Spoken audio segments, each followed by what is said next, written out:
Welcome to Two Car Garage. In this episode, we are going to perform a BDA, Battle Damage Assessment, on King Kong. No, we're gonna just see where I messed up and hit rocks when we were in Moab. So I'm sure I found skid plates, control arms, you name it, going over some of the trails. So we're gonna clean it up, look for those witness marks, see if we have any loose bolts. I know I've got a few issues like the inner fender well, one of our hard brake lines hitting a flat spot, my fenders needing some new clips. So we're gonna check that out, see what needs to get touched up, worked on. Also, with those new springs, I was not clearing that garage door. So we're gonna trim that up and make sure that I can actually pull in and out without hitting my roof. And what else do we find along the way? So come along, let's get started by washing this up. Yeah, first things first, right? Nope. Nope. Huh, nailed it.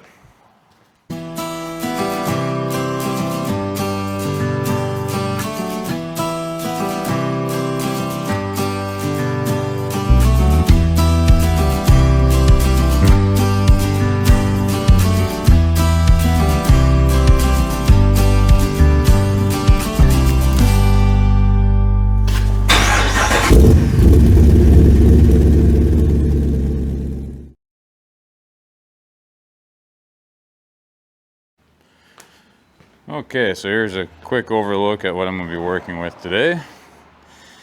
We got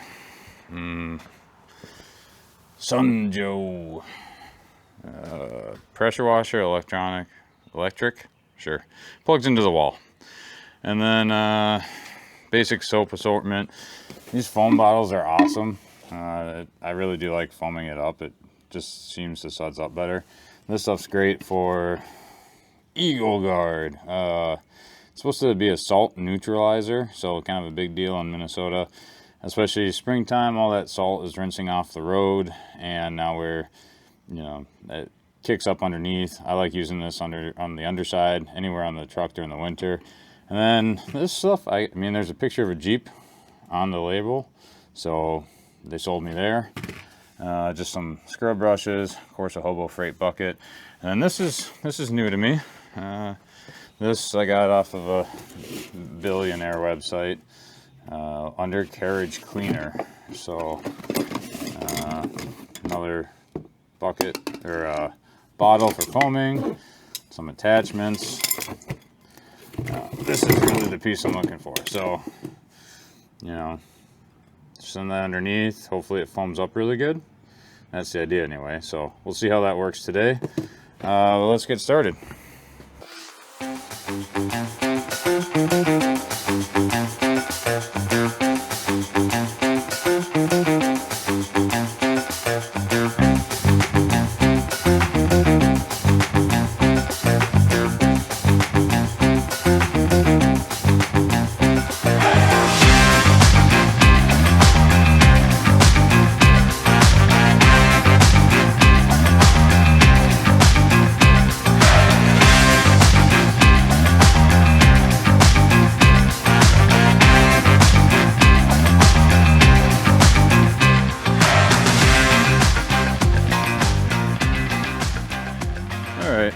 Here's the situation.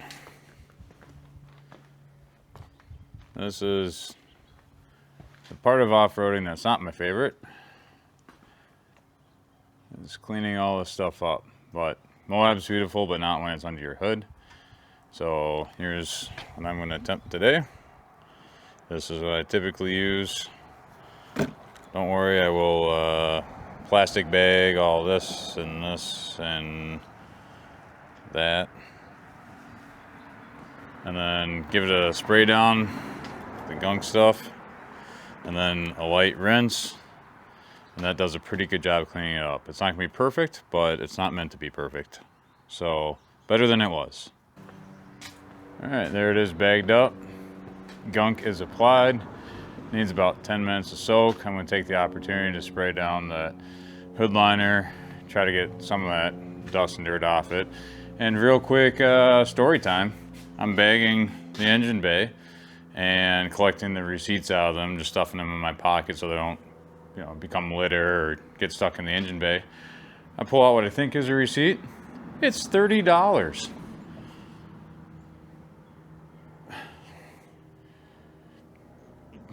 Okay. Sweet.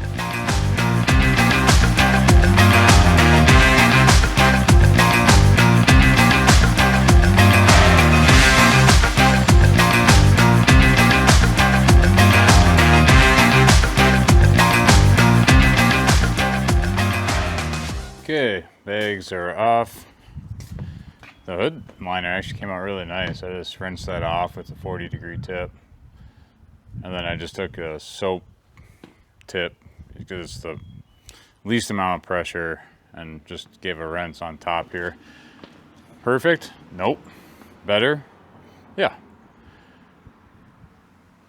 Now, according to that label, just start up, let it run. It'll just cook off kind of some of the leftover water. I scooped up most of it with a rag, kind of hit it with a the leaf blower over there a little bit just to get where water's pooling. But, you know, always good to hear the V8.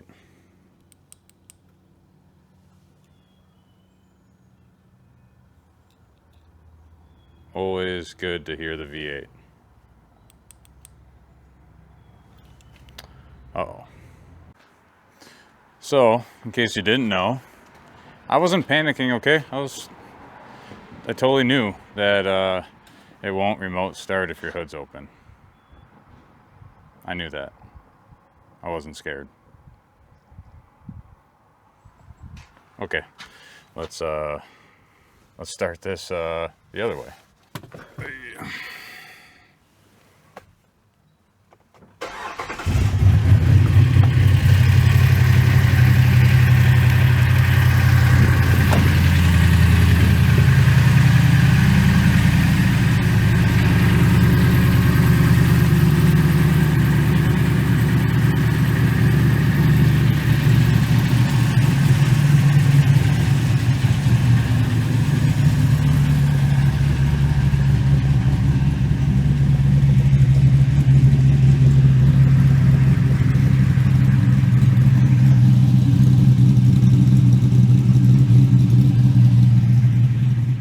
So another quick story time. As this was sitting here idling, came over just to look at the dirty air filter. And right down here I saw it looked like a piece of paper sticking out. So I kind of fished it out. Look at this.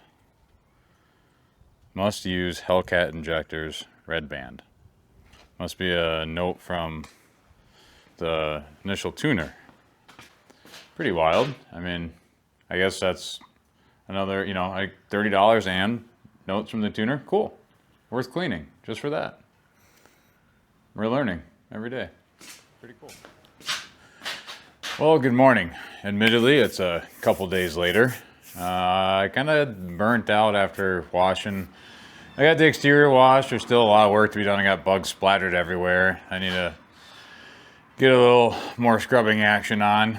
And I got the underside done, I got the engine bay done, and then I just petered out. My garage was a mess. I got some stuff put away from our trip, and now today I'm going to continue on with you know, the rehab after a big trip. For me, that includes going underneath. I'm going to hit all those spots I hit, dinged up, scraped with some touch-up paint. I'm going to pop the wheels and tires off, do a 5-tire rotation, get the spare put in, and then normally when I do that, I take the opportunity to get the backside of the wheels and the hoop on the backside, clean all that up. It also gives me an opportunity to get into the spots I couldn't really get from underneath or backside. I'll probably spray some of that stuff down again. Gives me an opportunity to look and just see what else I might have beat up or scraped or bolt that loosened up. So kind of hit that stuff today. And then we'll see where it goes from there. I know I need to rework my fender liners. I need to look at that brake line on the driver's side. That was rubbing flat. I need to come up with a plan for that. And then my fenders themselves, those front fenders, I kind of popped the clips off of. I had this light bulb moment. I think I got some bolts that I can put in there. So Let's get some of that little nitty gritty stuff out of the way. It's time consuming. It's not hard to do, but it just takes a little bit of effort. Yeah. Nope. Get up there.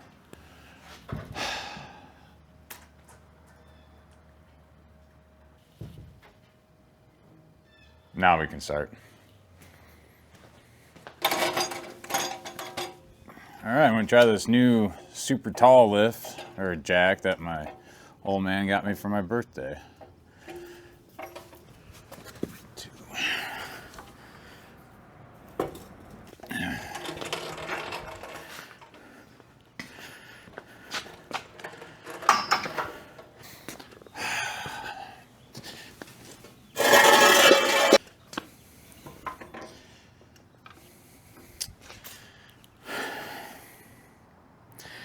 If you've had the opportunity to watch any other video, you'll know I like starting by jacking it up twice. So I get the jack stands out, jack it up, put 1 or 2 in, realize I didn't break the bolts loose, and then do it over again.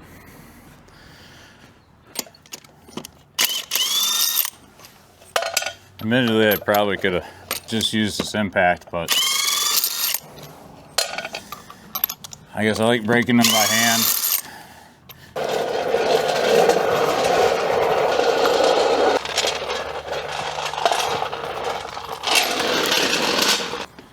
Wait.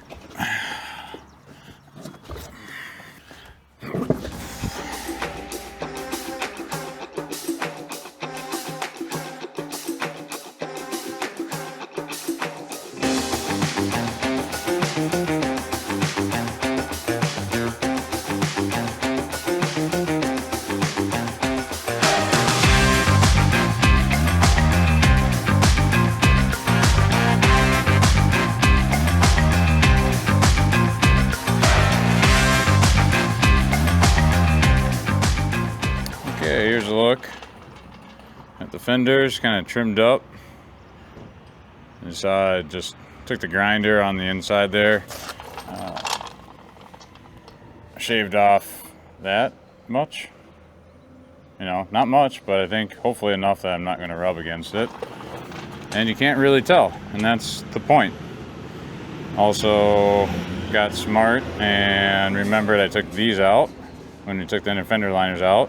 So yeah, that's kind of a key support area. So zip those back in, and now, you know, stable. So a little improvement. Oh, and I had to zip tie right here because this is kind of I didn't have one of these clips. Went on the old Billionaire website again and found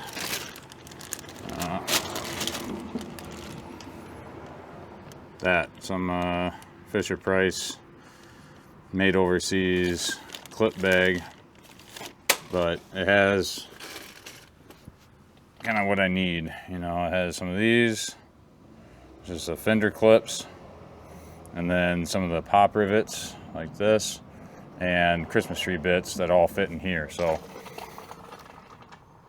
there you go. Now I'm just going to reverse the order on the other side and do it over there. Same thing, you're not missing much. Get that done, and then I'll probably take that inner fender liner out and we'll take a look at that brake line, come up with a game plan for that. Okay, I have updates. This bracket lives somewhere like that. It was just pinched up here, not really doing much because this part of the tray is supported by this piece here, and it was just pinched in between those. So I don't think that was doing much for support wise. And then it looped down here, lived in this space, and this got bent towards the outside of the vehicle to clear that. It was already, you know, kind of cut up to work around this piece here, and then it ties into here, bolted into here for support, and then this support piece comes from the PCM tray down, bolt into that. So what I'm going to do, you know, oh, easy now, is cut it right about here and get rid of this part. That's not really doing much besides getting in the way. I've already bent this up and kind of in, and now it's got clearance between the bracket and the steering box and the frame, and I test fitted a thinner fender and it fits. So it's just going to be having the piece come down here to here, lobbed off there, and then this will be supported, and then it's supported back here and here. So we should be good with that. So I'm going to make that cut, spray a little paint, and maybe that'll resolve that, hopefully. Fingers crossed.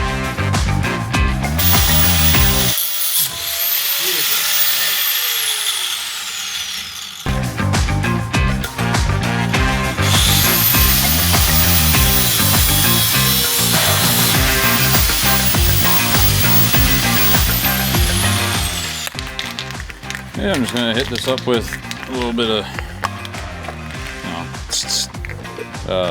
paint, and then let it dry. Nope, I'm just gonna slam it in there because I'm impatient and I don't want to do this anymore. Perfect. I think I came up with a solution here. There's the final product. You can see it looks, I don't know, kind of mostly like it's meant to be there like that. So brace comes down, still gets support from this.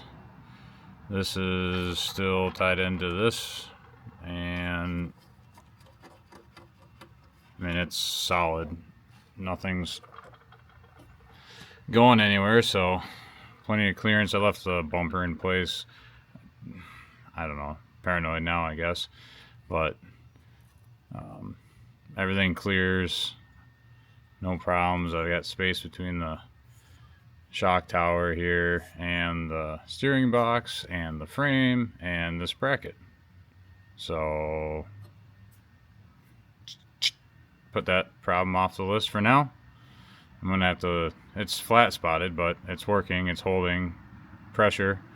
So future David problems. Okay, onwards. Yeah, and now we're gonna put the fender liner back in. It fits fine now. That was my issue. Okay. All right, next up, when I was at Zeus last, we kind of did something just to get these brake lines out of the way. And so you see with some zip tie magic and a little bit of fuel line, they're attached to the coil. It actually worked really well. It stayed out of the way. They don't bind. This works, but I'm relying on a zip tie and some fuel lines. So I have these from Terraflex. I actually bought these like 2 Jeeps ago. I don't know, I had plans to use them to get brake lines out of the way and then never did. They sat in my parts bin forever. Hey, this is gonna work out pretty slick for me. So these are gonna get pinched in the shock bolt here like this, and then just stand off this way, and now I'll just be able to swing the brake lines boop right through here and route them that way. So that's what I'm gonna do. I just need to take this nut off, put this on, torque the nut back down, and then run the brake lines through here, and then a couple zip ties, and we're good. So I'll get going on that next. Okay, I have some updates once again. Probably, well, we got a little out of hand with the zip ties. Okay, so this was routed, zip tied to that. Now I've got this little Terraflex rubber isolator brake line holder thingamajiggy that is securing the brake line and the ABS sensor out of the way. That's routed up to here, and then it was kind of just all bundled and zip tied underneath here. I rerouted it and used some of the existing frame holes with the zip tie push pin style, factory style ones, and those are still on there. So I just pushed those into the back of the frame, and then took my breather hose and routed that up using that same factory style push pin connector, and put that in the back of the frame, and then routed the locker alongside that. Hopefully you can see that. If I get you under here. Pardon me, excuse me. Sorry. Make room. Okay. Alright, so here we are. So there's my breather tube. Runs around, up the frame. There. And my ABS sensor line now follows the stock routing. Comes through that way, ties into the frame up there, connects and is tucked out of the way. And then this is ABS and locker sensor, routes down here, hooked up to my breather hose, or zip tied, and then to the locker. Hopefully that makes sense, but I think it's cleaner than, you know, kind of this bundled up mess of stuff here. So once I'm done, now I'm going to do all that over here and make it look more like that.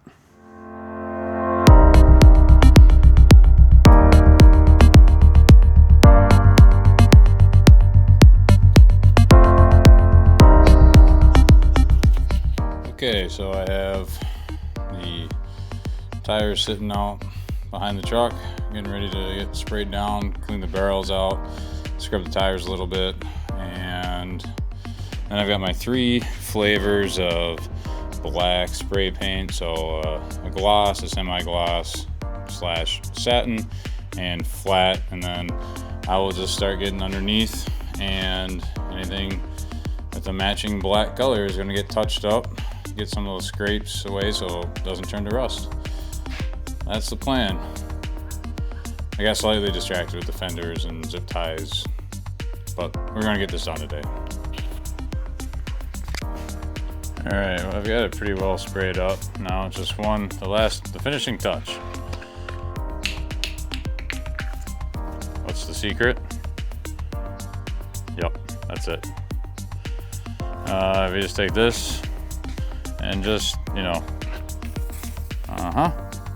all over there. Sure. I'm pretty much gonna do that on this whole chassis. And then a little wipe down. There you go. That's it. It looks brand new underneath.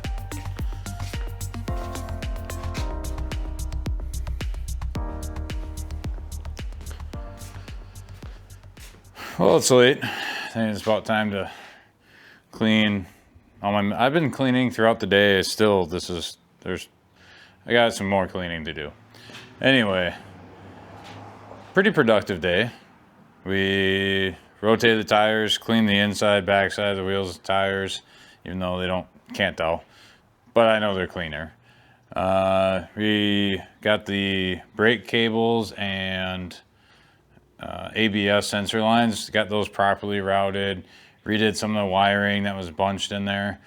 We got the hard brake line moved out of the way. We had to chop off that bracket and kind of reconfigure the mounting for the PCM plate there. All that is taken care of. All those the fender bolts and the fender clips, and getting some of those temporary zip ties, semi-permanent zip ties and push pins out of the way, and replacing that with actual bolts, and routing stuff a little bit more clean and out of the way, and just it looks better. So spray painted the underside, made a couple of adjustments, any loose bolts and nuts, I tightened those up, and now we're just, you know, making it look fresh again. So back to mall crawler status.